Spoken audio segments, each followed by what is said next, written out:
हमारे इस चैनल को लाइक करें और सब्सक्राइब भी कर लें और बिना घबराए बेल आइकन को जरूर ही प्रेस कर लें और घंटी भी दबा दे और आगे दिखती रहे।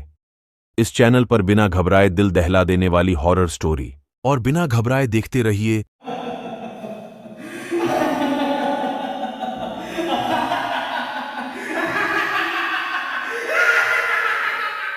तीन दोस्त हर्ष, मोहित और विवेक राजस्थान के एक छोटे से गांव आए थे। वो लोग अपने काम के सिलसिले से यहां आए थे।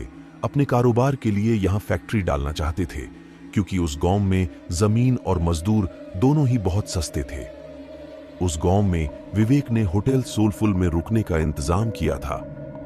होटल सोलफुल एक छोटा सा होटल था। कोई आलीशान पत्थर नहीं थे, उसमें बीएस ईंट से बनी एक इमारत थी और नीचे खाने का बना एक वेज रेस्टोरेंट में भी टेबल और दरवाजों पर धूल लगी हुई थी, जैसे वहां का चूल्हा सालों से जला ही नहीं था। जैसे ही वो लोग होटल पहुंचे तो उन्होंने देखा कोई स्टाफ ही नहीं था। बस वॉचमैन के नाम पर एक बूढ़े से चाचा बैठे थे जो अपनी बीधी पी रहे थे।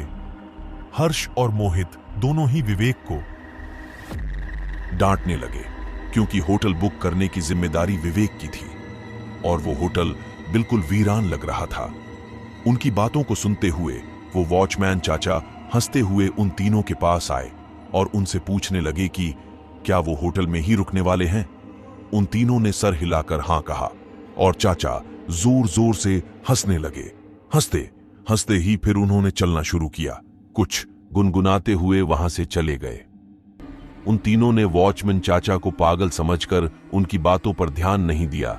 तभी रिसेप्शन पर एक आदमी आया, एक लंबा सा घनी दाढ़ी वाला आदमी आया। उसने उन्हें रूम की चाबी दे दी। वो लोग ऊपर अपने कमरे में गए। उन्होंने अपना सामान रखा और कुछ देर आराम करने लगे। हर्ष को अचानक प्यास लगने लगी और कमरे में पानी नहीं था। हर्ष जैसे ही पानी लेने कमरे से बाहर निकला, उसे पायल की झंकार सुनाई दी। ऐसी आवाज जैसे कोई पायल पहने भाग रहा हो। हर्ष डर गया।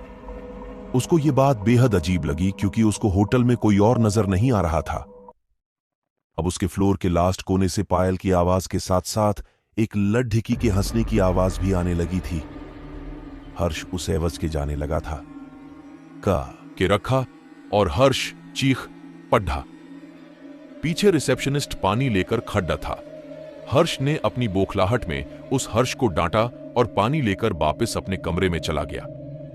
देर रात मोहित होटल की बालकनी में खड्डा अपनी गर्लफ्रेंड से बात कर रहा था। उस बालकनी से हाईवे का रास्ता साफ दिखाई देता था। अचानक उस रास्ते पर एक एक्सीडेंट होता हुआ दिखा। मोहित चौंक गया। वो जैसे ही वो नीचे दौड़-दाच लगाने के लिए जैसे ही मुद्दा तो उसके पीछे सफेद कपड़ों में एक बूढ़ा आदमी खड़ा था। उस आदमी की लंबी सी सफेद दाढ़ी और चेहरे पर ढेर सारी झुर्रियां थीं। मोहित उस आदमी को देखकर घबरा गया था क्योंकि वो आदमी सिर्फ हाईवे की तरफ देखकर मुस्कुरा रहा था। उसने मोहित को देखा और उसने हंसना बंद कर दिया। वो आदमी जैसे ही मोहित की ओर चला, मोहित डर कर अपने कमरे में आ गया। कमरे में आकर जब मोहित ने खिड़की से जब हाईवे पर देखा तो वहां कोई एक्सीडेंट नहीं हुआ था। अगले दिन तीनों फैक्ट्री की साइड देखने निकले, लेकिन गाड़ी शुरू होकर थोड़ा आगे ही बढ़ी थी तभी बंद हो गई। साइड पर जाने के लिए कोई बस या सवारी भी नहीं थी। तो उन तीनों ने रिसेप्शनिस्ट को कॉल करके पूछा।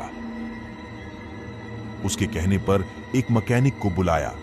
3 घंटे बाद जब मैकेनिक आया तो उसने गाड़ी को थोड़ी देर तक देखने के बाद की गाड़ी को वर्कशॉप पर ले जाना पड़ेगा। वो तीनों मैकेनिक के साथ ही उसकी गाड़ी में चले गए और साइड पर उतर गए। साइड देखते देखते शाम हो गई थी।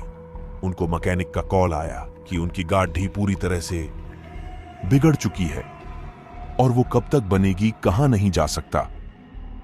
अब उन्होंने वापस जाने के लिए एक ट्रक वाले से बात की और उस ट्रक वाले को होटल पर खाना खाने का लालच दिया। लेकिन जब उन्होंने उस ट्रक वाले के सामने होटल सोलफुल का नाम लिया तब वो ट्रक वाला बेहद घबरा गया। उस ट्रक वाले ने उन्हें बताया कि उस होटल में भूतों का बसेरा है। उसने कहा कि होटल सोलफुल एक कब्रिस्तान के ऊपर बनाया गया था। एक नहीं बल्कि 100 से भी ज्यादा भूत वहां रहते हैं। और इसलिए वहां कोई भी नहीं जाता। हर्ष और मोहित के साथ हुए हादसों ने उन्हें सोचने पर मजबूर तो किया, पर विवेक भूत प्रेत ऐसी चीजों में नहीं मानता था। उसने ये बात रफा दफा कर दी और ट्रक ड्राइवर से कहा कि वो उन्हें होटल से थोड़ा दूर ही उतार दे। बहुत मनाने के बाद वो ट्रक वाला मान गया और वो तीनों जैसे तैसे होटल पहुंचे। देर रात हो चुकी थी और तीनों कमरे में आराम कर रहे थे। विवेक भी लेटे लेटे अपने फोन से खींची फोटो देख रहा था, लेकिन अचानक वो उठकर बैठ गया। ऐसा लग रहा था जैसे उसके होश ही उड़ाच गए हों।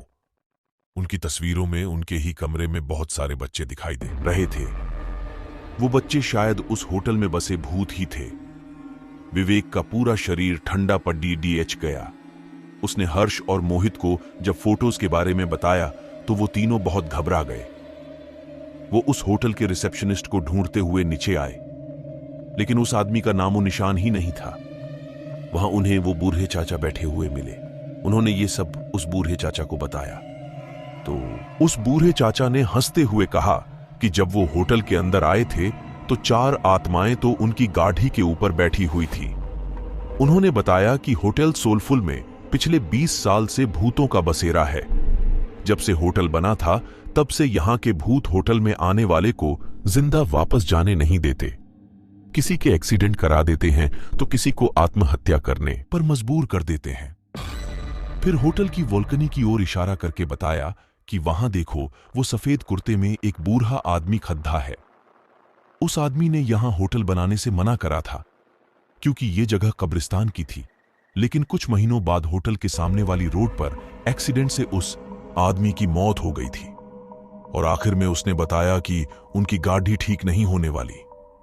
वो गाड़ी अपने साथ कई साएं ले गई थी।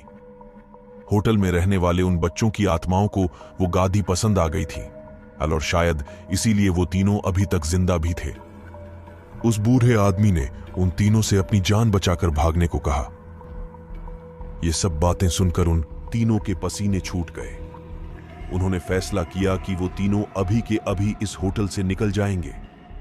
वो तीनों अपना सामान लेकर निकल ही रहे थे कि तभी उन्हें वो रिसेप्शनिस्ट मिला। वो तीनों उसे धक्का मार के वहां से तेजी से भागे। हाईवे पर आकर वो तीनों जा रही गाड़ियों से लिफ्ट मांगने लगे, लेकिन कोई गाड़ी रुकने का नाम ही नहीं ले रही थी। तभी वो रिसेप्शनिस्ट भागते हुए उनके पास आया और उनसे पूछा कि वो लोग भाग क्यों रहे थे। रिसेप्शनिस्ट उन्हें वापस होटल में वापस आने के लिए कहने लगा और अचानक से हवा के झोंके से उसका मफलर उड़ीएच गया और उन तीनों को उसके गले में फांसी के फंदे का निशान दिखाई दिया।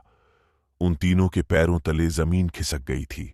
वो समझ गए थे कि यहां सभी चुके हैं और कोई भी जिंदा नहीं है। तीनों हाईवे के रास्ते पर भागने लगे थे। भागते भागते जब कुछ दूर पहुंच गए तो उन्होंने पीछे मुड़ कर देखा। हवा में कई भूत उस होटल के चक्कर लगा रहे थे और बाहर खड़े वो रिसेप्शनिस्ट और बूढ़ा आदमी उन्हें देखकर अजीब तरह मुस्कुरा रहे थे। उस होटल के बारे में बात करने से वो तीनों आज भी घबराते हैं।